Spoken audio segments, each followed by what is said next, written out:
Hello everyone, welcome back to the Stitches in STEM YouTube channel. My name is Michaela and this is podcast episode number 17.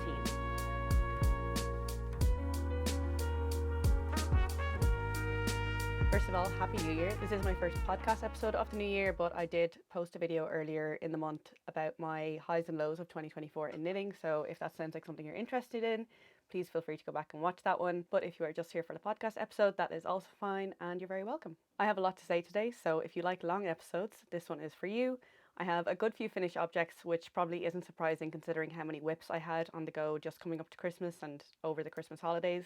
Actually, one finished object will need to go back on the needles, so it's not really a finished object, but we'll talk about that. I do have my notes in front of me because I have so much to say and I won't remember it, so if you see me looking down, that's what that is. And as usual, I never mention this, but all my projects are linked in the description box, so if there's anything I haven't mentioned or forgotten to say, it will very likely be in my Ravelry project page if it's something of significance. I'm pretty good at updating my Ravelry page, especially if I make changes or modifications to a pattern. If I have a project page that has no notes, it means I follow the pattern to the letter, like I made no changes. So you can assume that if I haven't written anything, I don't have anything significant to say about the pattern, but if I do make changes and modifications, I will always describe them there in the Ravelry page. I also post updates on my Instagram, so if you're not following me over there, please do. If you'd like to see more kind of regular updates and, you know, it's more kind of less edited, I would say, especially like stories and stuff like that. I tend to just post whatever's in front of me. So whereas on YouTube, it's obviously quite curated. I have notes and I edit the videos and things like that, but I don't really do that much on Instagram. So yeah, if you want to see more kind of real life stuff, you can go follow me on Instagram. And with all of that out of the way, let's just get into the video with my first finished object, which is also what I'm wearing, and that is my Ingrid sweater. And I am obsessed with this. Like when I first tried this on, I nearly cried. I love it so much. I'm so happy with it. This is a pattern by Petite Knit. It's a drop shoulder all over textured jumper, and I knit mine using yarn from Eru Ireland, which was kindly gifted to me by Eru. It's their BFL Romney base, which is a sport weight, and it's in the colour Sea Song. And I held it together with Gepard Garn Kid Seta in the colour Light Sea Green. And I knitted size small on 3.5mm needles, but I used 3mm needles for the cuff and the hem and 2.5mm needles for the collar. I had a goal to finish this before I went back to work after the Christmas holidays. I didn't actually achieve that, but I did get it done just a few days later, so it wasn't too bad. In total, I used 7 skeins of the Eru yarn, and they come in 50-gram skeins, so that's 350 grams. And I used 5.5 balls of the kid mohair, or silk mohair. Since the last episode, I just did the second sleeve and I redid the collar. So I guess I just want to talk about the sleeve decreases because, well, this is the most recent one I did. I had mentioned on the first sleeve that I had tried to come up with a way to make that awkward decrease look a bit better. So a lot of people talk about how the decrease falls kind of in the mock, where it falls in the mock cable section, it creates a bit of distortion because the mock cables are a set number of stitches. And by the time you reach that point, you've decreased to the point where you don't have a multiple of that number anymore. So your mock cables get a bit distorted around the seam. The particular row that causes trouble, you're technically, according to the chart, supposed to do a mock cable just at the very start. But because you don't have enough stitches to do the mock cable, you just don't do it. So you just do plain stockinette until you reach the next mock cable over. I will throw in some footage to show what I mean. Actually, no, because it's easier to show here. I hope you can see. I will throw in some footage to show what I did, but just to explain, this cross here is technically not supposed to be there because you're not supposed to have enough stitches to do it. So when you first work this row, you actually just do stockinette for this cross, and then you don't cross until you get to this one here.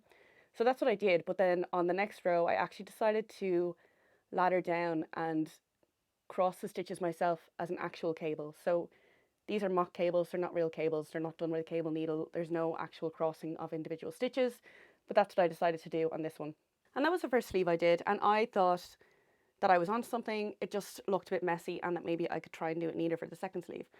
So that's what I did for the second sleeve, and I will actually show some close-up footage of this one. I think it looks a bit better. I did have to like readjust the tension throughout the stitches to try and get it a little bit neater looking, but all things considered, I think it looks okay, considering you don't actually have enough stitches to do the mock cable. Like, you're never going to get it looking exactly like the mock cables around the rest of the circumference of the sleeve. So I think taking that into account, it looks the best that it's going to look. So yeah, I'm pretty happy with that. I also added 2 rows to the end of the sleeve. When I was trying it on as I was knitting the sleeve, I wasn't sure it was going to be long enough with the rows indicated in the pattern. So I added 2 rows, but actually after blocking, I'm not sure if it was entirely necessary.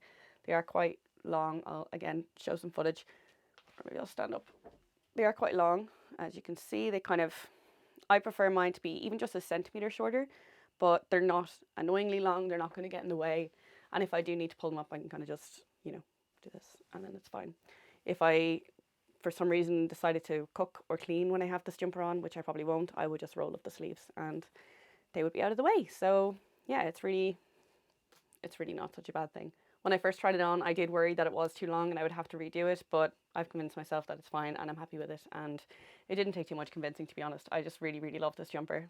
The collar, I reknit it. I did say that I wasn't going to go down any further needle sizes, but I did. I just decided, why not? I might as well. So I went down to a 2.5mm needle for the collar, and I actually knit it inside out because I know, as I've said multiple times, my ribbing is neater on the wrong side. When I knit 1x1 rib, I get really wide knit stitches and narrow purl stitches. So on the other side, that obviously means that there's wide purl stitches and narrow knit stitches, which I think looks a lot neater. So a lot of the time when there's 1x1 rib in a pattern, I'll just do a German short row turn to turn the work inside out, and I'll start working the ribbing on the wrong side. So I did say that I wasn't going to go down any further needle sizes to work the collar, but I had 2.5mm needles there, so I just decided why not just try it and see how it turns out.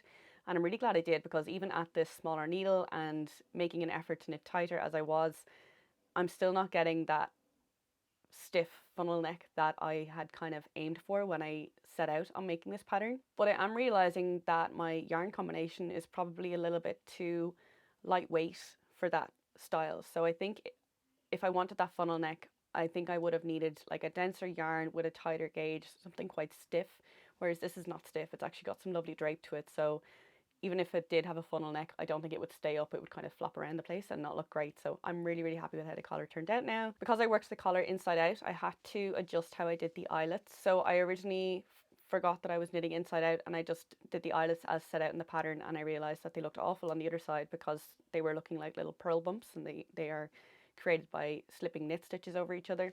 So I believe what I did was I slipped the first stitch purl-wise with the yarn in front, and then I purled the second stitch, and then I passed the slip stitch over. If that's not correct, it's definitely in my Ravelry project page, so you can go have a look there, but I'm pretty sure that's what I did.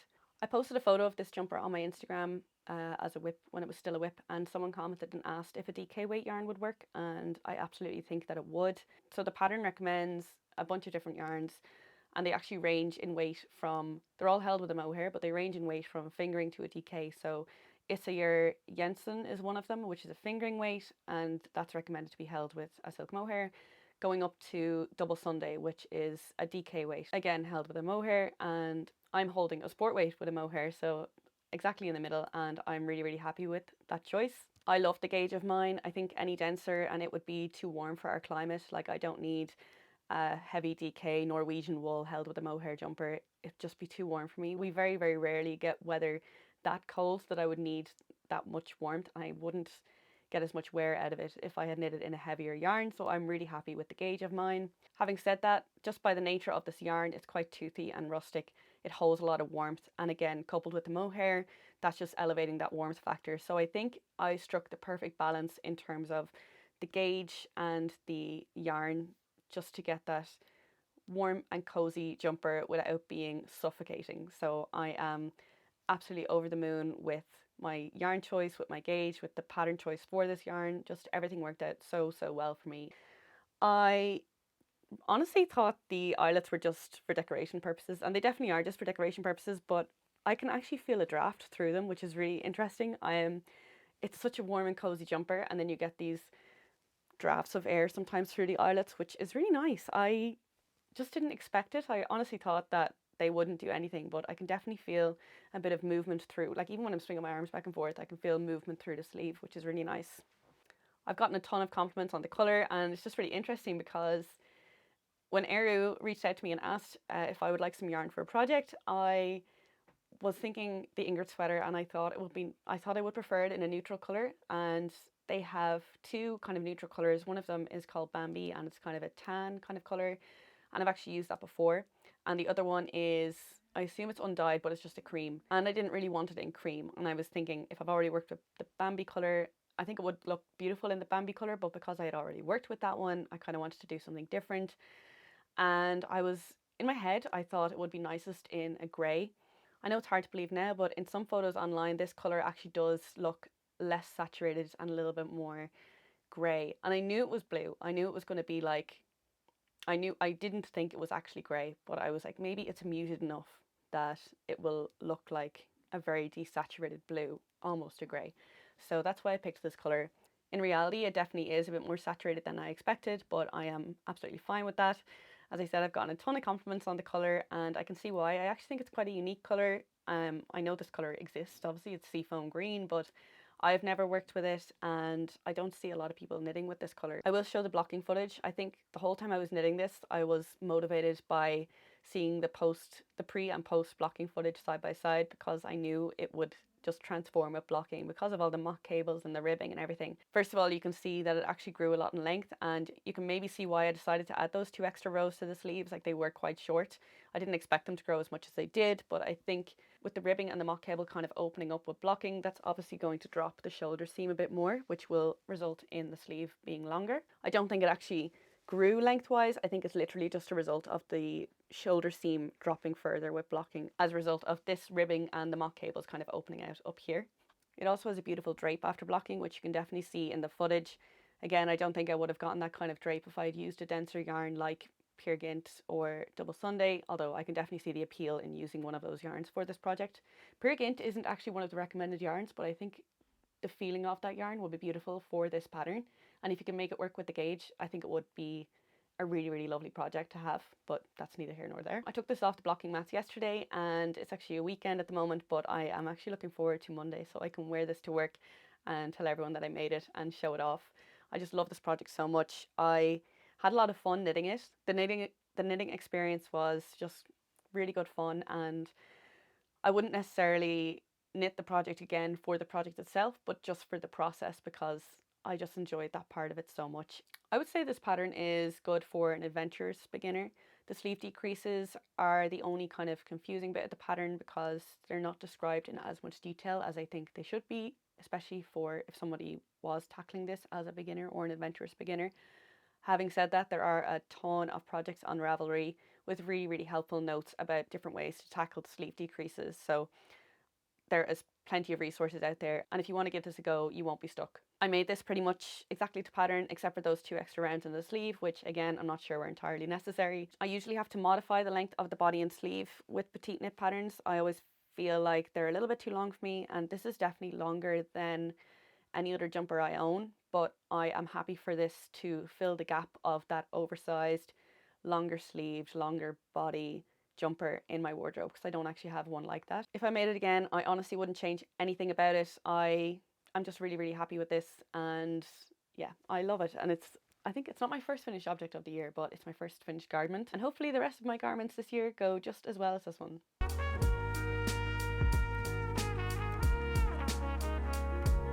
My next finished object is my Karla cardigan, which is a pattern by Anne Bensel. I have been struggling to open and close these buttons, and I'm just going to leave them open if that's okay with you, but I will put in some b-roll footage and photos of what it looks like with the buttons closed, just because it will take me a good few minutes to close them all again. This was a Christmas gift from my mum. The pattern is by Anne Bensel. It's an all-over mosaic colourwork cardigan with a drop shoulder construction and twisted rib finishings. The yarn that I use is Lamana Como Grande in the colour slate grey for the main colour and silk grey for the contrast colour. And I knit this on 4.5mm needles, but I did the ribbing on 4mm needles. I had actually finished this by the last episode, but it was blocking, or I hadn't blocked it, so I didn't want to show it because it wasn't in a presentable state, and I also don't think I'd attached the buttons at that point either. The last time I did show it, I had actually ordered an extra ball of yarn and was waiting for it to arrive. That was before Christmas, and it did arrive on the 23rd, so I worked on it on the 24th and I tried to get it finished, but I kind of wanted to enjoy my day and enjoy Christmas Eve with my family, and I didn't want to be hiding away because, you know, it's a Christmas gift, so I didn't want to be knitting it in front of my mum. So I decided Christmas Eve only comes once a year and I'm not going to be hiding away knitting this cardigan and not be spending it with my family. So I got to a point where I just put it away and accepted that it wasn't going to be done for Christmas Day. I actually gave her instead a little voucher that I had made up and written myself, and it just said, this voucher entitles you to one knit cardigan, and then I finished it on Stephen's Day and gave it to her then, so it was fine. She tried it on and it does fit, which I'm so grateful for, because one thing that I have mentioned throughout this whole process is that I wasn't sure about the sizing. It was very much a trust the process kind of piece. Like, I've never knit a garment for my mum before, and I just wasn't really, I felt like I was feeling around in the dark, especially because it was a gift and I couldn't have her try it on as I went to see if it was fitting. I did compare it to some jumpers that she owns. Like, I took the measurements of jumpers and cardigans that she owns and I compared it to this one, and it looked like it was working out fine. Like, it was the same measurement, but when I held it up, or when I was actually knitting it, it looked a lot smaller than it should have. So I was just getting a bit nervous, but it does fit, which I'm just so relieved about. If you remember, I had actually finished the body and I had done the ribbing, but when that last ball of yarn arrived, I actually ripped that out and I added another pattern repeat just to make it longer.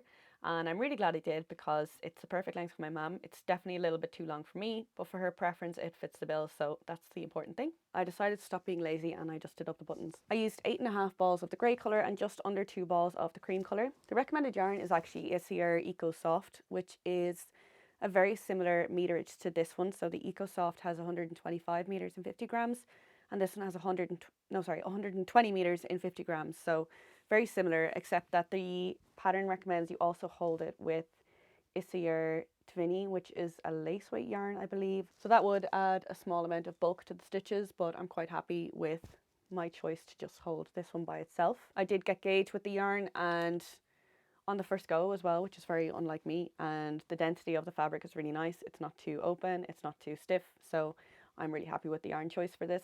It doesn't feel as dense as I thought it would, and that's not to say I was hoping for a certain kind of density in the fabric. I wasn't, but just, I don't know, I think just from the sample photos I got the impression that it was a little bit like stiffer or almost heavier. I don't know how to explain it, but basically I suppose I could say that I would have thought that this would just be a winter cardigan, but I definitely see that it could be used in the spring and the autumn as well. So that's obviously a good thing, get more wear out of it. Apart from lengthening it, the only modification I made was to the shoulder seam. The pattern has you cast on with Judy's Magic Cast On, but because I've got about 500 grams of yarn hanging out of the shoulder seam, I didn't want to do a Judy's Magic Cast On because I just didn't think there'd be enough structure in it to maintain the integrity of the shoulder seam. So I actually just did a regular cast on. I worked the back panel, and then when it came to doing the front panels, I just picked up stitches along the cast on edge. Obviously, if you did a Judy's Magic Cast On, you wouldn't need to pick up stitches. You would have a set of live stitches waiting ready for you to go and knit the front panel with. If I were to knit this again, and I do want to make one for myself, I would modify the selvage. So I've mentioned that the selvage is done in garter stitch essentially. So no matter which side you're knitting, whether it's the right or the wrong side, you knit the first and last stitch, which results in this kind of garter stitch going up the edge. And it gives you these kind of loose and gappy stitches. And I kind of thought that maybe when I pick up the stitches later on for the sleeves or for the button band, that will tidy it up a bit. And I think it tidied it up a tiny bit, but not as much as I would like. The sleeve one probably isn't helped by the fact that it's a very low pickup rate for the sleeve. So it's only 1 in every 2 stitches for the sleeve. And even when I was picking up those sleeve stitches, I could see that it looked weird. Like, it looked a bit janky, and I think it was a combination of the low pickup rate and the garter selvage, which had these, again, loose and gappy stitches. I decided to keep knitting it anyway, but I do think that you can tell that it's not the neatest pickup. I do like the sleeve circumference, so I wouldn't want to pick up any more stitches. However, I would probably join the front and back earlier so that there's a smaller armhole and therefore less rows to actually pick up your stitches from, so that you can do a higher pickup rate but still have the same number of stitches. Does that make sense? I would need to think about that. I just said that off the cuff and I don't know if that's true, but it makes sense in my head. These are just nitpicky things. I'm actually really happy with this. I wouldn't put my happiness at a 10 out of 10, but it wouldn't be as low as a 9 out of 10 even. Like, I'm very, very happy with it. Probably be like a 9.8 out of 10. One thing I loved about this pattern was the tubular bind off instructions. So there's obviously a tubular bind off on the collar, the front edge, the hem and the cuffs.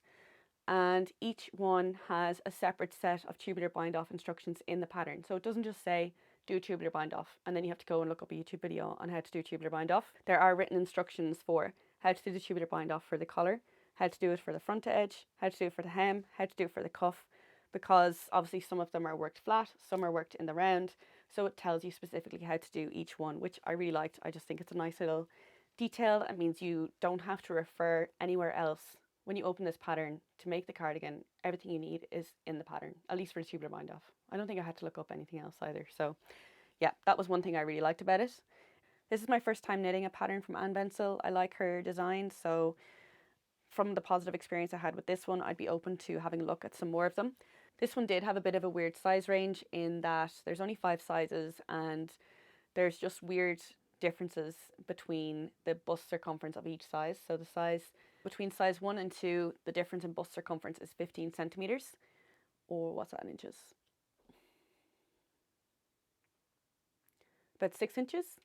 And between size 2 and 3, the difference in bust circumference is only 8 centimeters or 3 inches. So I feel like there could be a size between the 1 and 2 that also has that 3-inch increment. It could be to do with the way the pattern repeats are laid out, but yeah, I'm not sure. It's just something to be aware of if you're interested in this pattern. Definitely take a look at the sizes and make sure there's one that you would be happy with. I also modified the button band pickup rate. So if you remember the last time I showed this, I had done the button band, but it was too tight. It was pulling in the fabric. So the pickup rate, as stated in the pattern, was a little bit too low for me.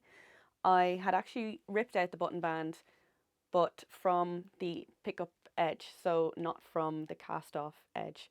So that meant that I was able to separate the entire button band as one piece from the cardigan, and I was able to roughly measure it and get an estimate of my gauge in twisted rib. And from that, I calculated a new pickup rate, and that pickup rate worked out really well, I think. So there's no bunching, no ruffling or anything. For me, it worked out as picking up 14 stitches in every pattern repeat. So I ended up just putting stitch markers at every pattern repeat and made sure that I picked up 14 stitches between each set of stitch markers. As a result of adding that extra pattern repeat at the bottom, I had to space my buttons further apart. So when I first realized I would have to do that, I kind of got a bit worried, like, oh no, that's something I hadn't thought about, and is that going to look weird? But I think it looks fine. The pattern recommends you place the buttons every 11 or 12 stitches along the button band. For me, I had to place them every 17 stitches or 16 stitches, which is a pretty significant difference, but I think it looks fine. When I was sewing on the buttons, I used the technique where you place a matchstick under the thread that you're sewing. Is that what it is? So I placed a matchstick on top of the button so that when I threaded the yarn was over the matchstick. So it was like the button and then the matchstick and then the yarn, if that makes sense. And what that's supposed to do is create a bit of space for that second layer of fabric to go into when the buttons are closed, so that you don't get any kind of gapping. And I know it's not on me right now, but hopefully in the B-roll footage you'll see that there is no gapping and it actually looks really good. So I think that worked. I was kind of surprised that it worked as well as it did. The buttons are hard to get in or out, even though they are the recommended size. They're 4 centimeters. I think it's probably just my tension when making the buttonholes was probably a little bit tight, and as a result the buttonholes are maybe a little bit small. So I can get them in and out, but they just require a little bit of force. The buttons I got at Barcelona Knits, and they're from Botti Button, which I'm not sure how to pronounce still, but I will link it in the description box below. As for the yarn, I love it. I've said before, it is a little bit pricey compared to other commercial yarns, I guess. For me, it's €15 for a 50-gram ball, which is comparable to hand-dyed yarns, so it's definitely on the pricier side, but it has a huge benefit of being machine washable, but not looking like a machine washable yarn, or at least the image that I have in my head of a machine washable yarn when knit up.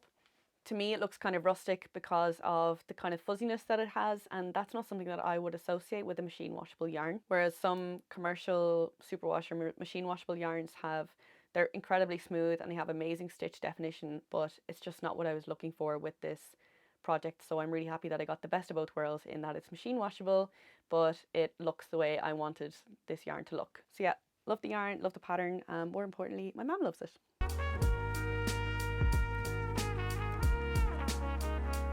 Next up is my Ranunculus, and I'm putting this between the finished objects and the whips because it's kind of both.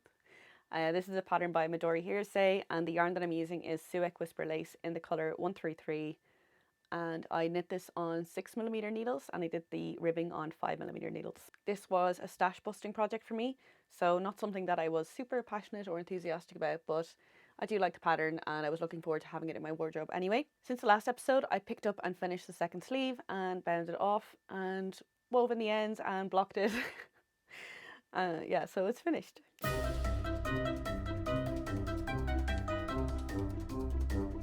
After blocking, it just grew exponentially. So I did do a swatch, and I did.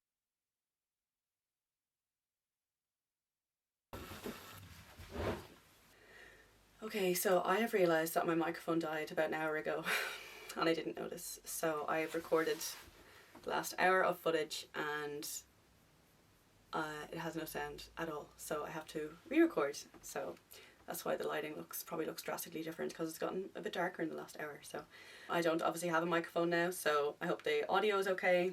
I will try and do my best to fix it up as best I can in the editing, but let's just move on with things. I know I was talking about my ranunculus and how it grew a lot. I will throw in some b-roll footage so you can see the length. Basically the sleeves and the body are comically long now. I did do a swatch and I did do a mid-project block, and I knew it would grow in length, and I knit both the sleeves and the body shorter than I wanted them to be because I knew they would grow. And they did grow to that length that I wanted, and then they just kept growing, so they're comically long now.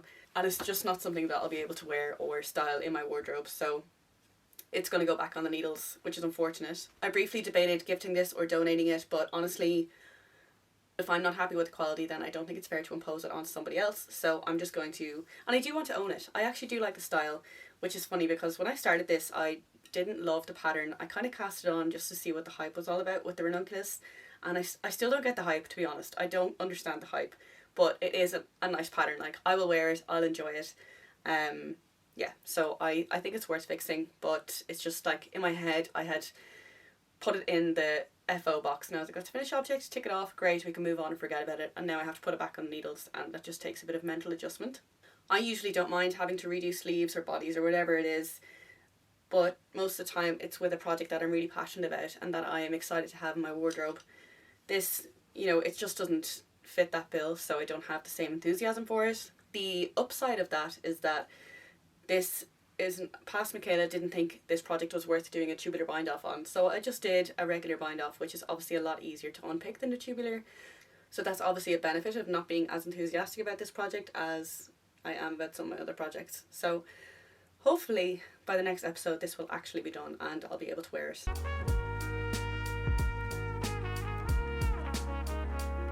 Next whip is my Mackenzie scarf. In the footage that I had recorded with no sound, the progress keeper was about here, and I since moved it up here. This is a pattern by Sari Nordland. It's a 2-colour brioche pattern, and I'm using yarn from Ballyhora Fibres, which was gifted to me by Sierra, who owns Ballyhora Fibres. This is her 4-ply sock base, and the dark blue colour is called Lake Muskery, and the light blue colour is called Wild Atlantic Way. They're both from her Ireland collection, which released November, maybe? It was before Christmas anyway.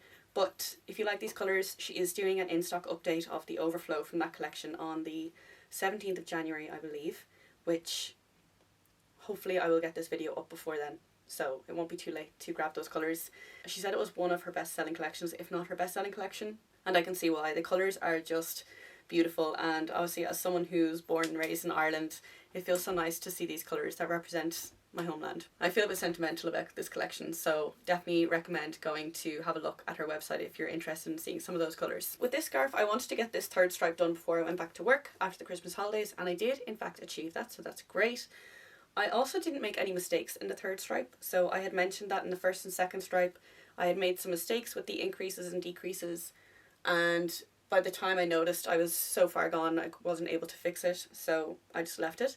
The third stripe I made a few mistakes, but I noticed quick enough that I was able to actually ladder down and fix them, so the third stripe is perfect, if I do say so myself. Hopefully the fourth stripe will be the same. In the footage that has no sound, I did try on the scarf, so I will throw that in here so you can see the length of it. And basically I had mentioned before that I wanted to do 5 stripes of this scarf, or of this diagonal stripe repeat. In the footage you'll be able to see the length of the scarf as it is. I want to be able to wrap it around my neck and have it come down on the other side to about the same length.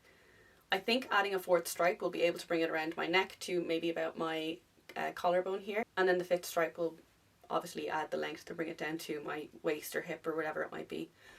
I am certain that it will grow. I did a mid-project block after the first stripe and it grew by about 12%. I think it will grow even more with all of the weight that's in it. So each of these stripes uses 60 grams of yarn total. That's 30 grams of each colour. So the whole scarf will weigh 300 grams. Yes, 300 grams. 5 stripes, 60 grams of each, 60 grams each. So 300 grams, which is quite weighty. So I think with blocking and then with the added weight, it will grow more than that 12%. So my plan is to work the 4th stripe and actually block it at that point. I don't think it will grow to a length that I'm happy with, but I just figure we might as well see what we can get out of it, and we'll make a judgment call at that point on how much longer I want to knit it for. I have about this much yarn left of the first skein of each colour, so I do have one more skein of each colour that I will need to wind up before I progress. So far I've been doing 1 stripe a month. I don't think I'm going to get a full stripe finished in the month of January. I've just started the 4th stripe, and I just don't see myself getting the whole 4th stripe finished this month, but we'll see what we can do.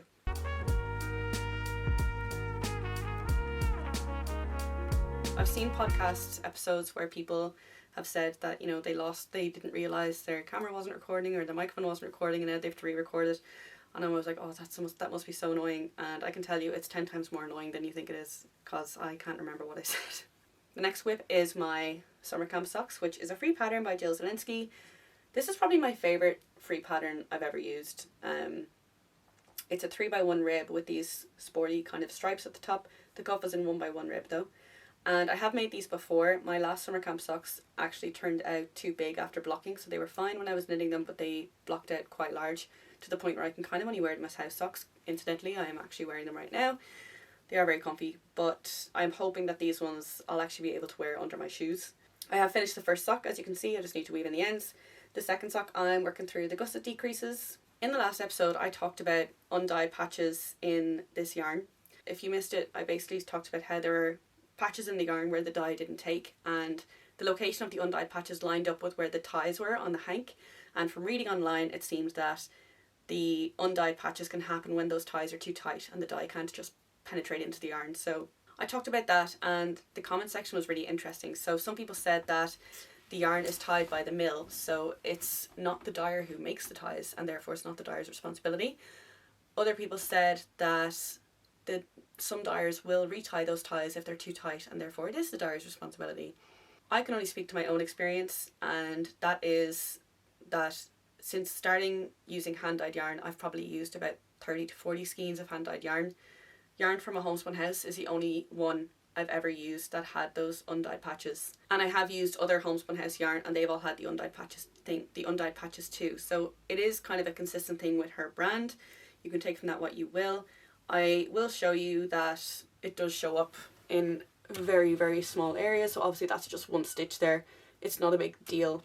I think it does stand out because it's against a dark colour, but it's such a small little stitch. Absolutely nobody is going to look that closely at the sock to notice that, so it's fine. Another thing I will say, and this is just a general kind of PSA, at least when I got this yarn, which was a year ago, she used staples to secure the yarn bands, and whether it was in transit or just from me kind of handling the yarn to put it away or to reorganize it, it regularly got snagged on the inside of the yarn band on the staples. So if you do get yarn from her, I would just be careful of that, and especially when you're taking the band off, don't slide it off because it will snag the yarn.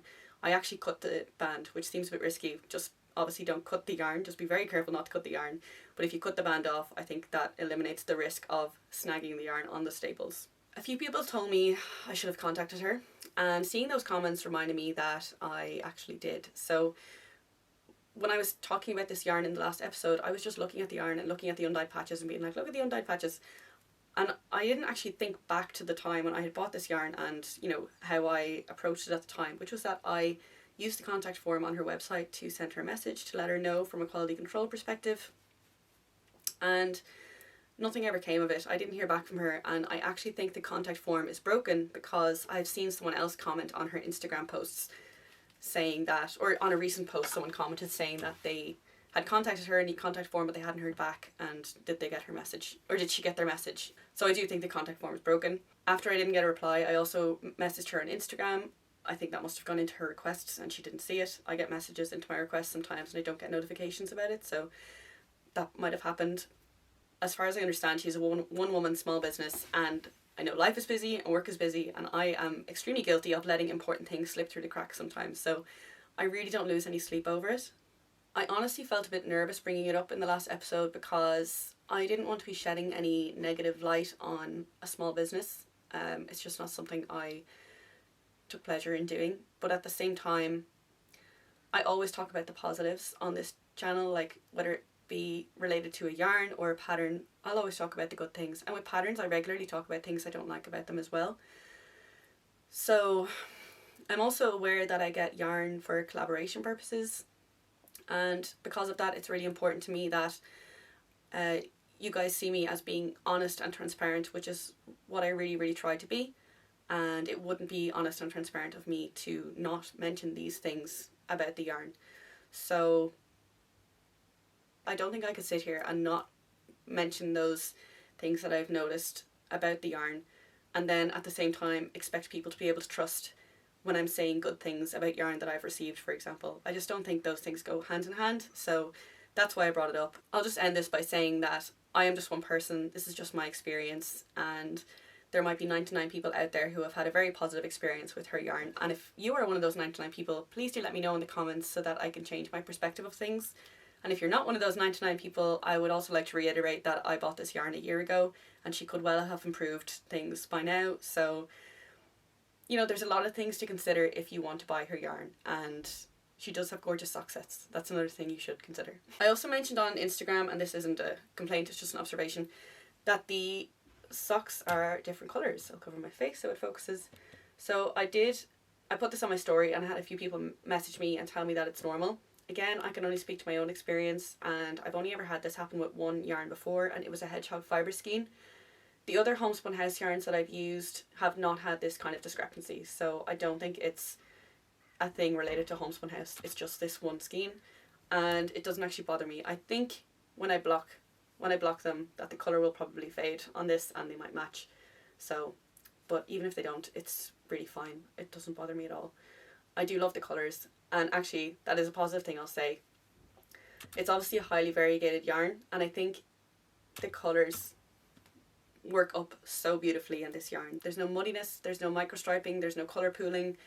The colours just work up beautifully. I think they blend beautifully, but there's distinctive bands of colours without looking like clown vomit. Like, it looks, I'm just really pleased with how this is working up, and yeah. So even considering the negative things that I've mentioned, I'm still really glad that I have this yarn and that I can work up a beautiful sock in it.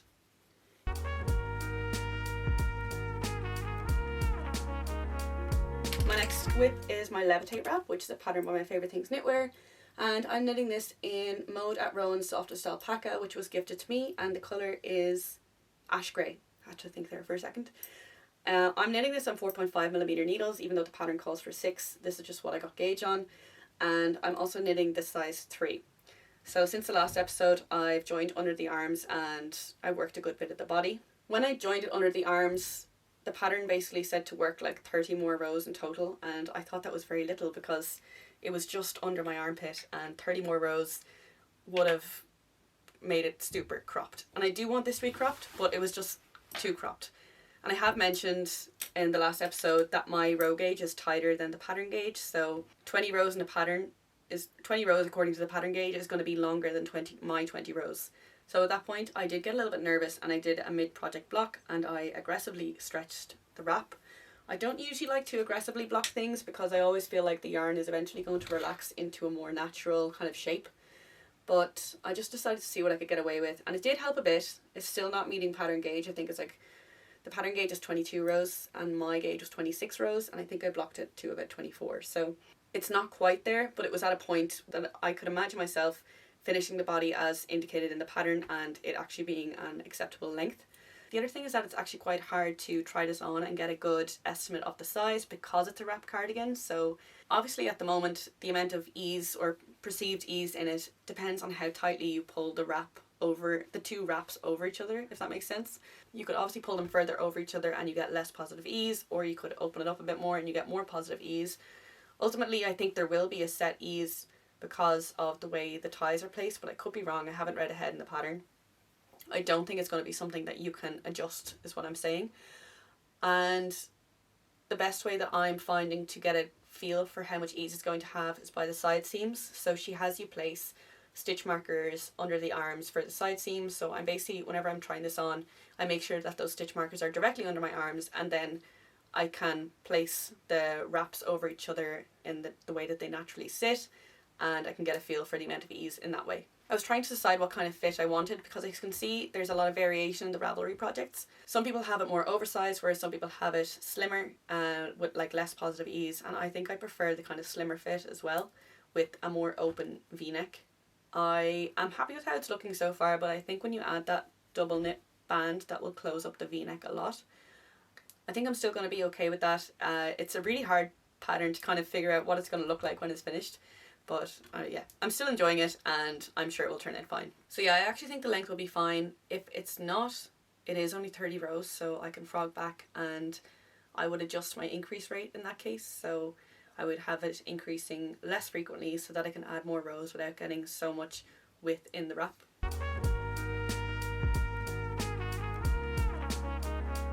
Okay, now my battery's low, so hopefully it lasts.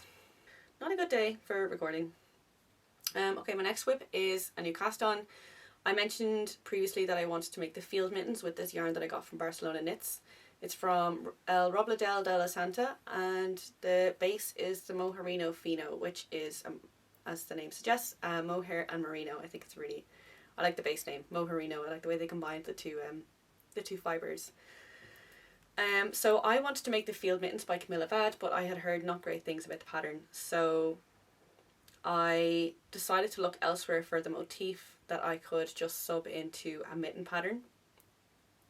And I settled on the Grow Socks by Fibre Tales, which also have that leaf motif. So I did buy that pattern, and I started my mittens just yesterday, I think, or 2 days ago maybe? 2 days ago. So I've never made mittens before. I wasn't sure how to go about picking a size. I own gloves, I don't own mittens, so I wasn't even sure how much ease I usually have in a mitten, and I eventually settled on just having no ease, no positive ease, no negative ease. Definitely not negative ease anyway, I don't think. No. Maybe. No.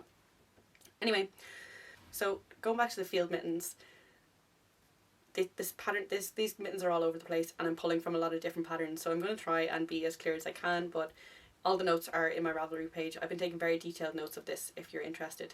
Basically, the field mittens pattern on Ravelry has some very helpful projects. Someone has actually charted out the whole leaf motif and put it in their project page, so you can see that, and that's kind of what I've been using for the leaf motif. But I guess I'll start from the start. So I cast on 60 stitches, and I was going to do a 2x2 ribbed cuff, and I knew I wanted it folded as well. So my plan was just knit the 2x2 for twice as long as I wanted it to be, fold it over, sew it together. To figure out the size, I first of all put my hand into a few of my socks to figure out, because I knew my gauge would be the same on a fingering weight yarn with essentially my sock needles. So I put my hand into a few of my socks to figure out how much ease I wanted, and I settled on casting on 60 stitches. So that's what I did, and I started working my 2x2 rib in the round. When I got to 20 rows, I realised that I actually don't need 2x2 rib on the inside because nobody will see it, and having stockinette there would have the added benefit of reducing the amount of bulk, because 2x2 is obviously a bit of a bulky stitch. So I actually did a round of double knitting where I slipped the knit stitches with the yarn in the back, and then I purled the purl stitches to encourage it to fold where I wanted it to fold, and then I just switched to stockinette in the round. When I got to the point where I had to knit the two edges together, I realised that I would be knitting my live edge, which was the end of the stockinette, to the cast on edge, which was the ribbing, but I wanted the ribbing to be on the outside, and no matter which way I tried to seam them together, that cast on row, which was a long tail cast on, was going to be visible in a really ugly seam. So there was no way around it but to frog back and to start again, but this time start with the stockinette and then switch to the ribbing. So that's what I did. And I also took the opportunity of starting over to make it longer, because I realised I was losing a bit of height in the fold because it's such a thick kind of fold. So I cast on I knit 25 rows in stockinette. I also knit 2 rows in ribbing before doing the double knit row because I realised that when I folded it over, the stockinette was still just barely visible over the fold. So I worked 2 rows of 2x2 rib. I did a double knit round where I slipped the purl stitches with the yarn in front and I knit the knit stitches. And then I knit 2x2 until I could fold it over and the cast on it, the live edge met the cast on edge, which turned out to be 27 more rows after the double knit round. Again, this is all in my Ravelry page. If you like, all the details, all the numbers are all there. And then I started doing the leaf motif. So the leaf motif is 7 stitches across. I wanted mine to be like the field mittens, where there's actually like a stem going in between 2 leaf motifs and there's another leaf on top of that, like an upper level of leaf motifs.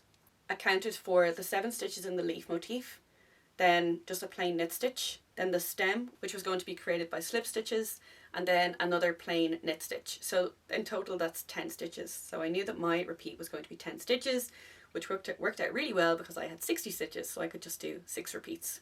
I'll throw in some b-roll footage so you can see the little leaf motif. It's working out really well. I think it looks really cute. I've tried it on my hand a few times and it fits okay. The cuff fits nicely around my wrist. It feels like there's exactly 0 ease at the cuff, which is great.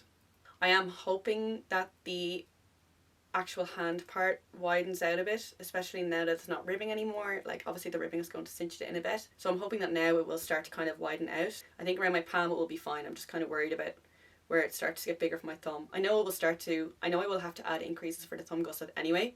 I'm wondering if those increases will be enough. I've never made mittens, so I don't know. But I am also referring to a free mitten pattern to tell me how to increase and how to make the thumb gusset. Can't remember the name of it, but as always I will link it down in the description box if you're interested, and it will also be linked in the Ravelry project page. So far they look good. I really do feel like I'm feeling around in the dark with these, especially by the fact that I've already, I started the cuff and I had to frog it already. I hope there's not too much frogging involved.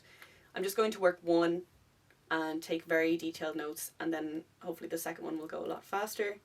But I am really, really loving them. I think they look really cute and I hope the vision that I have in my head actually works out. I'm going to Disneyland in 2 weeks and I'm hoping that I can have them done by then because I know it's going to be cold there. So I think it's doable. There's less knitting than a pair of socks, which I could definitely get done in 2 weeks, but it's just the fact that I have a lot of thinking and figuring out to do. So yeah, we'll see. I do think it's possible. Actually, because they're on my 9-inch circulars, to me they fall into like the sock category of patterns, and I usually have 1 pair of socks at a time. So this is kind of breaking my rule, but because I'm desperate to get them done before my trip to Disneyland, I decided that I would allow myself to break my rule. That's why my summer camp socks aren't done. I told myself that I had to finish at least one of those socks before I could cast this on, so that's why one is done and the other one's not.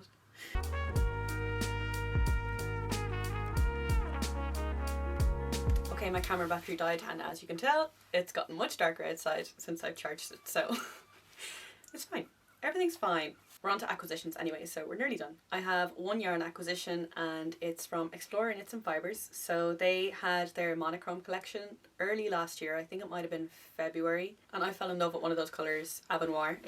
It's a beautiful dark purple, like really, really dark purple, and almost desaturated to the point where it's like grey. It's like very, very cool toned grey purple. And whenever I see a hand dyed tonal yarn that I really like or that I want, I try and find a similar colour in a commercial form or like, a non-hand dyed form, obviously because it's much cheaper. So I did try to find a similar colour from any of the commercial brands that are available to me, and I just couldn't find the exact one, and I decided that I would treat myself and I would get the Avenoir colour, and I was actually willing to pay the shipping and the customs fees, which is just nuts to me now because a jumper quantity of that yarn would have cost me about 150 to 180 euro.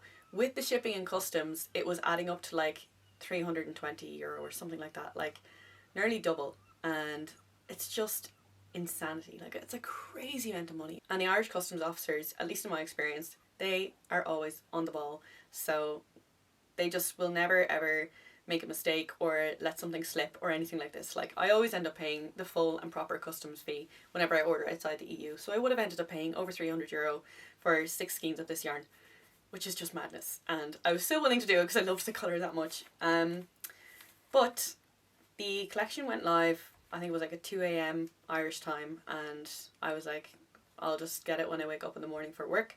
Woke up in the morning and the collection had sold out in 40 minutes, which was just crazy. And I was like, okay, well that's my sign, I'm not supposed to get that yarn. I was a bit disappointed, but I just took it as a sign that I wasn't supposed to own it. Then she did an in-stock update in August or September or something, and I tried to get it again. Once again, it sold out in like 2 minutes flat, like it was gone. I was on the website, I had set a timer for myself, I was ready to go, and still I missed it. So again, I took it as another sign, okay, you're definitely not supposed to have this yarn. Then they announced that a few of their colours were in stock at a yarn shop in Seattle. So I went onto that yarn shop's website and they happened to have Avonmore. So I ordered 6 skeins of their Rockies DK base, and I got it shipped to my friend in Boston, so I didn't pay the crazy shipping and customs fees, and she brought it back to Ireland with her when she was home over the Christmas. So I finally own my jumper quantity of this beautiful colour, and I couldn't be happier. I took some B-roll footage earlier when the lighting was better, so I'll put that in. But this is going to be a cabled jumper. I haven't decided which. Initially I was thinking a Moby sweater, but I'm not sure.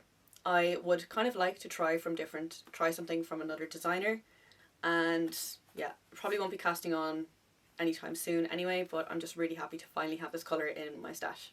I have some small non-yarn acquisitions that I got for Christmas that I actually just forgot to mention in my last podcast episode. One of them was from my Secret Santa, who in my family with my cousins we do a Secret Santa, and my cousin, who is a man in his 30s, got me a voucher for Ballihora Fibres, which I just thought was so funny. I opened it up and I was like, oh, I was obviously delighted, and then I was like, wait, how do you know that? And turns out his mum, one of her colleagues, follows me on Instagram, and so his mum had asked her colleague for recommendations on what to get me. So that's why they got me a voucher for Ballihora Fibres, which was an amazing gift to receive and will definitely be used. Like, one of the best gifts I received. Very happy with that. I also got some extra tips for my Chow Goo needles. I got the shorter 4-inch tips at the moment. I only have, I got the kit that has the 5-inch tips in it, but I use 4-inch tips so that I can use them in combination with a very short cable to work sleeves on jumpers. So I got tips in kind of the common sizes that I use for sleeves, so 3, 3.5 and 4mm. And then I also got the very short cable. And the last thing I got, which was kind of cute, I had sent my pattern wish list to my family and just said, if anyone wants to get me a knitting pattern, these are the ones that I would like. None of them knit, none of them use Ravelry, and I couldn't remember if you needed a Ravelry account to actually buy patterns, and I did say that to them. I said, if it's too much hassle or if you need an account, don't worry about it. It's, you know, it's just kind of just an idea in case you're looking for an idea. But turns out you don't need a Ravelry account, but you do need a PayPal account, and my sister doesn't have a PayPal account, so she just wrote up a voucher and said she wrote on it like €15 towards knitting patterns. And then she sent me €15 on Revolut, so I went onto Ravelry and I bought 2 patterns. So I actually bought the Grow Socks pattern with that, and I also bought the Monday sweater, which is going to be my next cast on. So those were my Christmas knitting related gifts. I didn't ask for yarn, I didn't want yarn, I have enough of it, so but it is nice to receive other yarn related things, I think. So yeah, I was really pleased with those gifts. And we have reached the end of the video. So many technical difficulties, but we made it.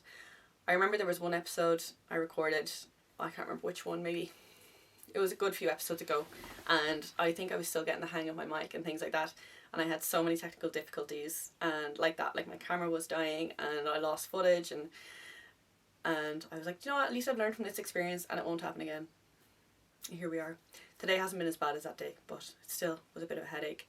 I was going to record 2 videos today. I was also going to record my 2024 Make 9 review, my plans for 2025 Make 9, but I'm just not going to get it done with the lighting situation that we have going on here, so that is going to have to wait, but that will be the next thing I record. I'm actually really looking forward to filming that one. So yeah, hopefully I'll see you then, or see you in the next podcast episode. Otherwise, thank you so much for watching. If you enjoyed this video and all its technical difficulties, please do leave a thumbs up below, leave a comment, let me know what you're working on, and don't forget to subscribe if you want to see more content like this. It's always appreciated. The vocal fry is starting to come out because I'm losing my voice from talking for so long, so I think that's a sign that we should just leave that there. Until the next episode, happy knitting. Bye!